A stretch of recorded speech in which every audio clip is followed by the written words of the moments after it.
Okay, so today I'm going to talk about a very uncomfortable topic that for some reason I feel like it's appropriate to talk about, and that is the one of sexual abuse, especially because it's right in the newspapers and it's big newspapers. Online, it's all over, you know, with Kavanaugh's confirmation coming up and a woman accusing him of sexual assault when they were teenagers. And it's quite interesting. She agreed, both she and Kavanaugh agreed to testify in front of the Senate or in some way. And she wants to have the FBI or some law enforcement investigation first. But the Republicans are insisting that she testify on Monday, and that's her only chance. So I just wanted to share some of my reflections about all of this, not so much on the political side, but on the personal side. So when I first heard about this, and that it was a situation that allegedly occurred, what was it, like 35, 36 years ago, I watched my mind, and my mind said, well, we all know teenage boys do stupid things. Yeah, we all know that. I mean, and then I said, children, that's not the right approach to take. Yeah, yes, they do stupid things. And yes, it happened 35 years ago. So if it happened, yeah, then for him, it's nothing. It was, one thing I did when I was drunk that he might have been even so drunk that he doesn't even remember doing. But for her, it was a life-altering moment. Yeah. So what is nothing for one person is life-altering for another. And you can't sweep that under the rug, what she's been through afterwards and in the immediate years and, going into therapy and rehashing this and so on and so forth. And so here you see why it's so difficult for women to come forth and publicly say that, because from the men's viewpoint, it was nothing. It was boys are boys, we get drunk, teenage boys do dumb things. And they're looking at it from that perspective, but they're not looking at it from the perspective of how it affects the woman. And I thought about that. If I were 15 years old and I had that experience of somebody grinding, laying on top of me, grinding, and putting his hand over my mouth, I would be totally freaked out. Totally freaked out. It's not just something that stupid people do when they're teenagers. It's, something that from the woman's viewpoint, you're really freaked out. And when I think of her having to go in front of the Senate committee, most of which are men, the whole Judiciary Committee is all men, and having to talk about something personal like this in front of them, my goodness, that would be very intimidating.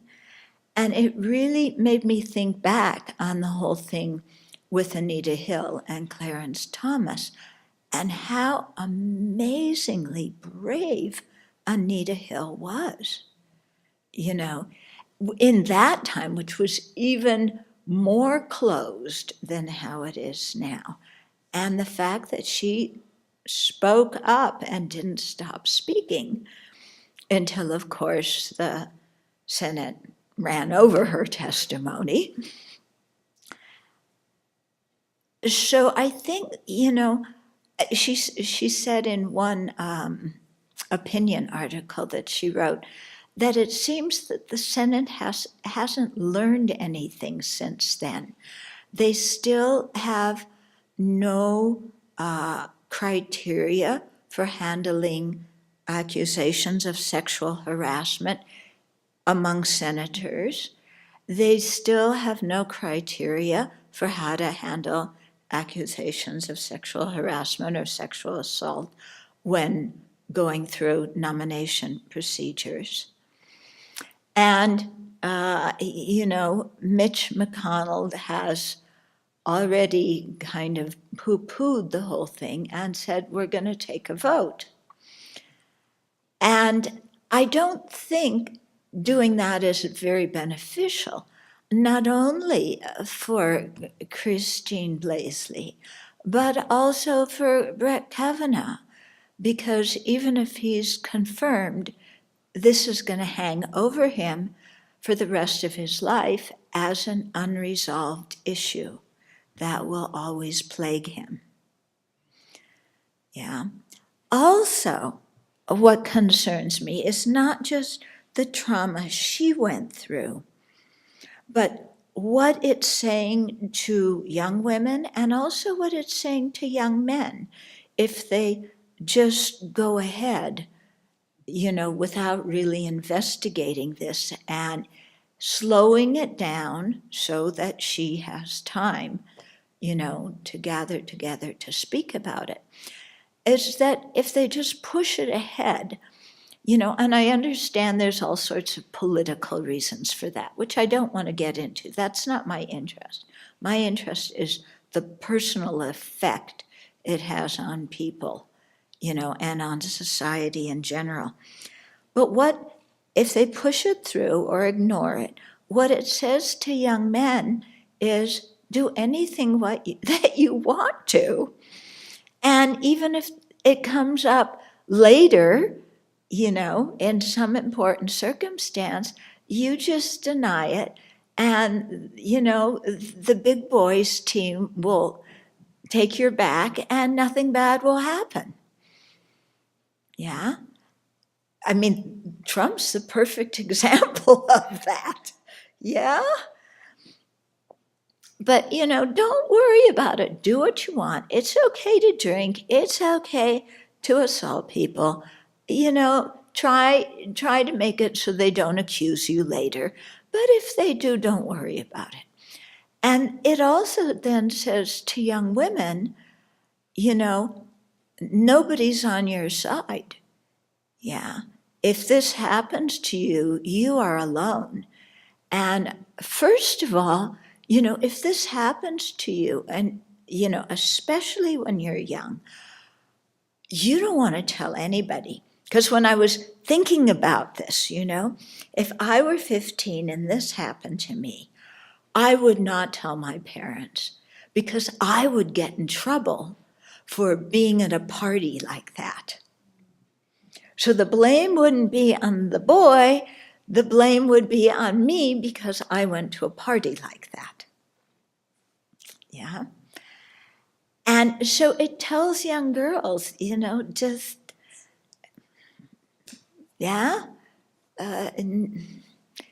all they have to do is say it didn't happen and nobody believes you. And anyway, who wants to go in front of a room full of men and testify about, and who are lawyers, most of whom are lawyers and politicians, who want to discount your testimony and talk about how something like this affected you emotionally.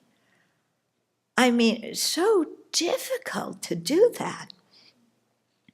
So, anyway, the powers that be will do what they do, but maybe those of us here can be people who have the back of the woman, and say, yes, you've got to speak up and don't be afraid.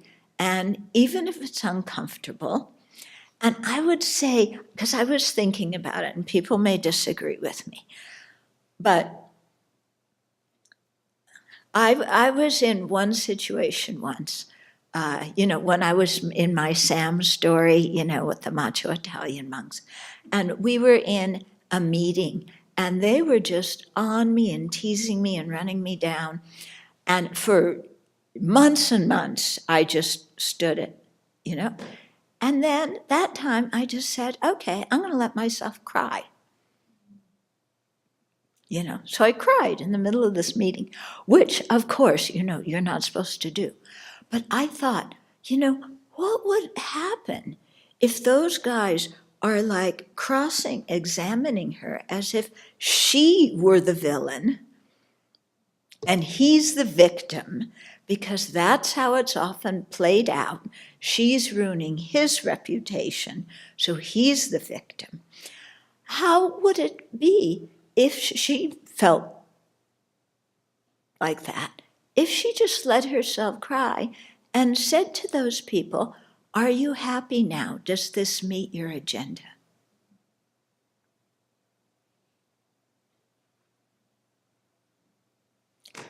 And sit there and cry until she got done. I'm just wondering, if that might have some effect. Not trying to cry, of course, but if it happens. Yeah. Because I wonder if some of those people, they surely must have daughters and granddaughters. Yeah. And would they act the same way towards their daughters and granddaughters? Yeah, I wonder. Anyway, those are some reflections. And, I want people to know that at least Sravasti Abbey, stands behind the women. Yeah. And, this needs to be discussed and handled in a non-political way. Yeah. So they could appoint, other kind of people to investigate or whatever.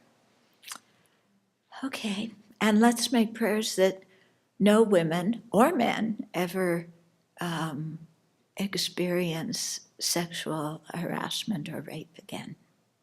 I'm curious whether you'd share what was the effect of your crying on the monks? Did they change? Did they change? I don't know that they changed. I can't remember, but it was just like, okay, I'm going to be honest now. And I'm going to stop playing, It's like, I'm tired of your games, guys. And, that's the way I feel. And so I just cried. They grew quiet. Yeah. So this is probably an obvious point, but as someone who's gone through a similar situation when I was very young, it is terrifying, I think, to be in the presence of the abuser. It is terrifying and quite triggering, I would think, if I put myself in that situation, to be in the same room as the abuser, having to confront them with the actions. And the whole scenario, unfortunately, would be another traumatic experience for anyone who has been abused. Because here there are not just the abuser, but other men sort of perpetuating the control over and the power over that was the nature of the abuse to begin with. And so I find it very unfortunate that in this day and age in our society that women are not just abused one time, but multiple times by a system who refuses to acknowledge that women are beings with feelings, and that they suffer, and that this is not acknowledged or even addressed in our current patriarchal society. And I wish that this would be a call for more women to come forward and participate in the political system, so that we can at least have some hope for deeper understanding of the situation. I also think that regardless of age, this kind of trauma is not something that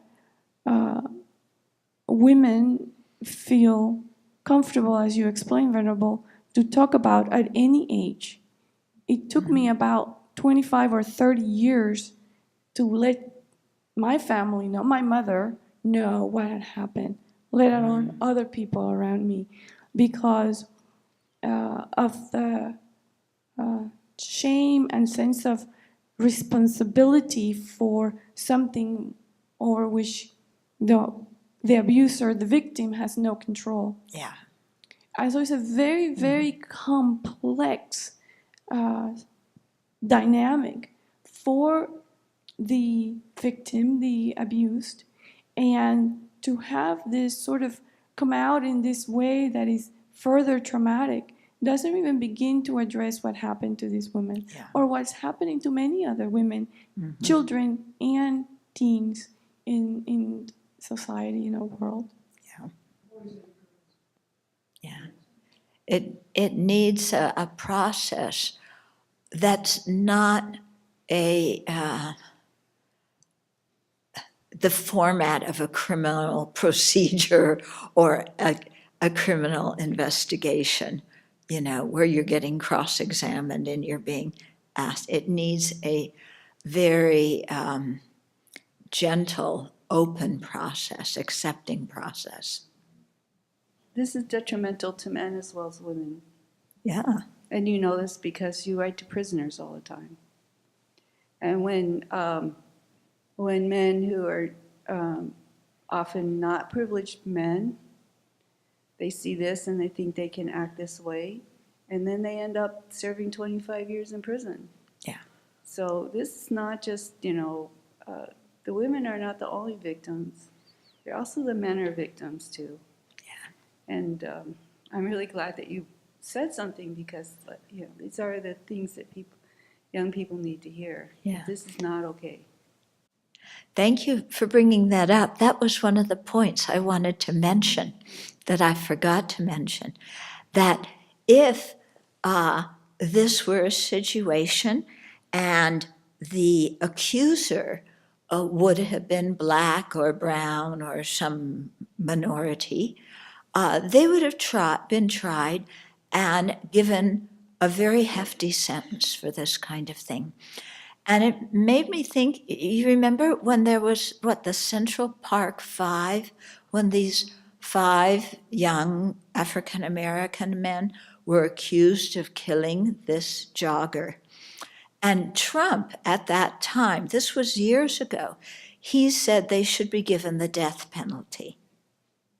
Yeah. As it turned out, they were exonerated. They were innocent. But that was society's thing. If you're a minority and there's an accusation of assault, you get the book thrown at you.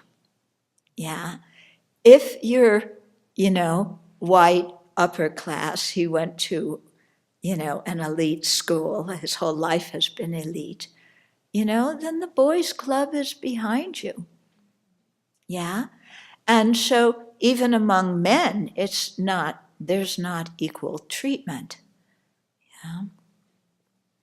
But, Kavanaugh the rest of his life will be tainted by this, whether he did it or not.